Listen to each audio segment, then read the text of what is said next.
Deep in that place where fear was first planted, when you first thought monsters were in your closet and disappointment sprouted when you found out that Santa Claus wasn't here.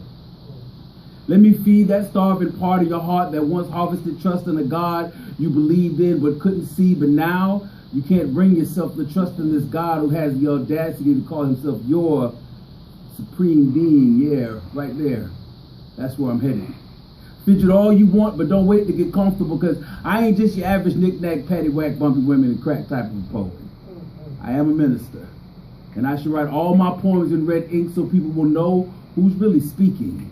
Best believe just because I don't call a prayer line when I'm finished spitting doesn't make this any less of a ministry. See, I know how it feels to have your faith rocked to its foundation, looking for answers to questions that you don't even know how to ask yet. When the task set before you seems so insurmountable, it's as though God sold you out just so Satan can make his monthly hell quota. I know what it feels like when love has made you public enemy number one. Cupid trading his arrows for shells, his quiver for a clip, and his bow for a 9mm Glock with the infrared sighting, and there's a little red dot on your heart. Tavis can relate y'all to having the most important person in your life taken, not just once, but on 4 separate occasions. A pastor, a father, a mother, and a fiance. I'm telling you, conundrum, I've been there. Thoughts of suicide, reaching for a bottle instead of a Bible, looking for love in a strip club instead of a church, and not living, but settling for survival. You see, my mom never taught me to believe in Santa Claus.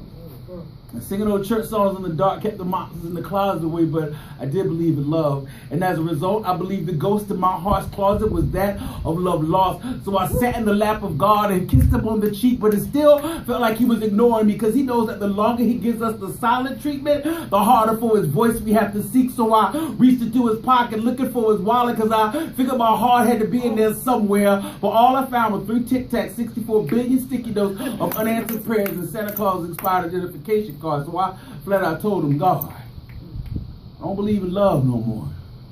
Part of me wants to believe, but it's hard to believe when everything I've loved at some point, including you, has turned its back on me. For the first time I saw God cry. Tears, not as rivers of water, but as stars light years apart, fell one by one because of God's broken heart. And at first, he didn't make a sound, so the silence of his breath was deafening.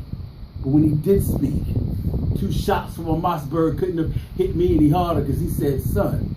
She didn't want to call me son. That's borderline blasphemy. Because when you stop believing in love, that's when you stop believing in me.